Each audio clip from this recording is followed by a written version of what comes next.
চলছে তালের ভরা মৌসুম, আর এই মৌসুমে তালের পিঠা খাবো না তা কি করে হয়। তালের এই পিঠাগুলো খেতে ভীষণ ভালো লাগে। আপনারা যারা তালের পিঠা খেতে পছন্দ করেন তাদের জন্য খুবই হেল্পফুল একটা ভিডিও, আশা করছি আপনাদের ভালো লাগবে। হ্যালো ফ্রেন্ডস, আসসালামু আলাইকুম। আমার চ্যানেলে নতুন একটি রেসিপি দেখার আমন্ত্রণ জানিয়ে শুরু করছে আজকের রেসিপি। আজকে আমি তালমোহন মিষ্টি তৈরি করে দেখাবো। এটা ঐতিহ্যবাহী একটা মিষ্টি, এটা খেতে খুবই ভালো লাগে। আপনারা বাসায় একদিন ট্রাই করলেই বুঝতে পারবেন যে এটার স্বাদ আসলে কেমন। তো চলুন চলে যাই মূল রেসিপিতে। প্রথমেই নিয়ে নিচ্ছি 2 কাপ আটা। আপনারা চাইলে ময়দা দিয়েও এই রেসিপিটা করে নিতে পারেন। আর দিয়ে দিচ্ছি 1 চা চামচ ইস্ট, 1/2 চা চামচ লবণ।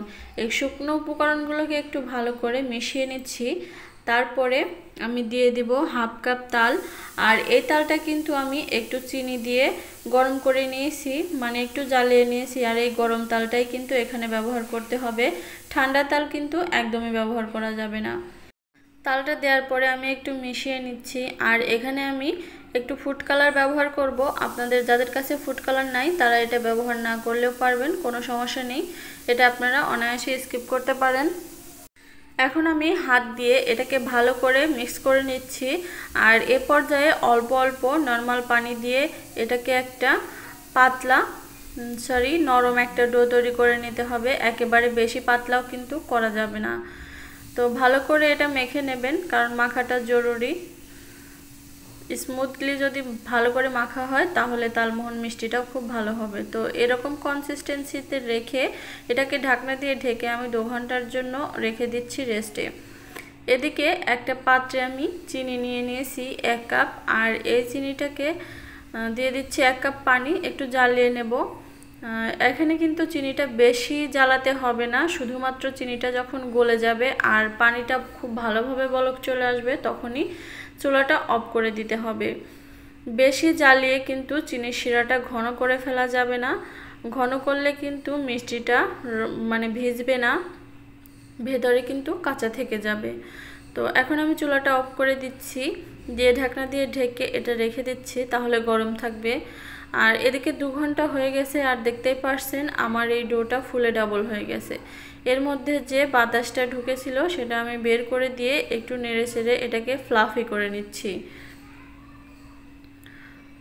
তো ওদিকে আমি তেলটা গরম করতে বসিয়ে দিয়েছি, তেলটা অলরেডি গরম হয়ে গেছে।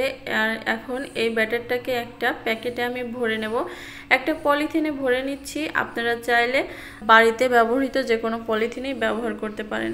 পলিথিনে ভরে আমি একটু ছিদ্র করে নিয়েছি। আর দেখতেই পারছেন এটা ছুরি দিয়ে এভাবে কেটে কেটে দিচ্ছি। আপনারা চাইলে কিন্তু হাত দিয়েও দিতে পারেন, সেক্ষেত্রে কিন্তু একটু লেজ বেরিয়ে যাবে বা কুড়ি বেরিয়ে যাবে, এরকম গোল গোল হবে না। যদি এরকম গোল গোল করতে চান মিষ্টিগুলো তাহলে কিন্তু এরকমভাবেই দিয়ে দিতে হবে। এটা যেহেতু ঐতিহ্যবাহী মিষ্টি আর এটা খেতে কিন্তু খুবই ভালো লাগে। আপনারা যদি বাসায় বানাতে চান তাহলে একটু বেশি করেই বানাবেন, কারণ আমি অল্প করে বানিয়েছিলাম, কিন্তু পরে ভাবলাম যে একটু বেশি করে বানালেই হয়তো ভালো হতো। যে কোনো অতিথি আপ্যায়নে বা আপনারা যে কোনো অনুষ্ঠানেও কিন্তু এই মিষ্টিটা বানিয়ে নিতে পারেন। মিডিয়াম টু লো হিটে রেখে আমি মিষ্টিগুলোকে গোল্ডেন ব্রাউন কালার করে ভেজে নিয়েছি। এখন এটাকে তুলে নেব। আমার কাঙ্ক্ষিত কালার চলে এসেছে, এর চেয়ে বেশি কালার কিন্তু করা যাবে না, তাহলে পুড়ে গেলে এটা খেতে একদমই ভালো লাগবে না। তো আমি সবগুলো মিষ্টি তুলে নিচ্ছি। আর আগে থেকে যে চিনির শিরাটা বানিয়ে রেখেছিলাম সেটার মধ্যে এখন সরাসরি এটাকে আমি দিয়ে দেব, কারণ মিষ্টির শিরাটাও হালকা গরম থাকতে হবে।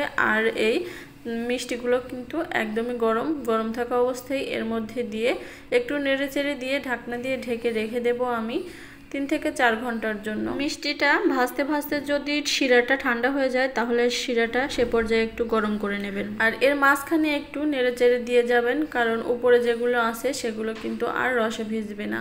তো উল্টে পাল্টে দিয়ে যাবেন। এই যে দেখুন আমার চিনির শিরাটা কিন্তু একদমই চুষে নিয়েছে, একটুও বাকি নেই।